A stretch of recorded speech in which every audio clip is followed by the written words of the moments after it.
We went to church on a fairly regular basis. I mean, young families, they get busy, there's a lot of things going on, so we didn't make it every Sunday, but every Sunday we went. We made sure that we put some money in the basket or the pledge plate that went around. But we never did pledge. And so we always felt like we didn't have enough money to pledge. It wasn't really going to make that much difference anyway. Again, we were a young family, 2 kids to raise. And there were a lot of rich members that belonged to our church. Like really, really rich members.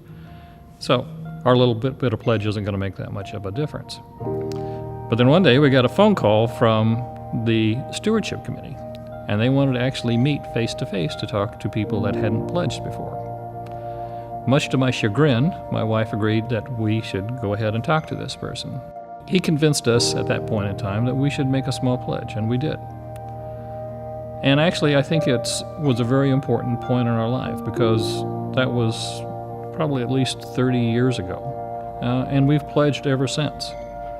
Sometimes the pledges weren't all that much, especially in those early years. But we did start to pledge, and it became an important part of our church life. We felt that it was important. We noted the programs that were going on in the church, and couldn't help but take a little bit of pride. And it really made a difference in our whole outlook towards the entire church in general.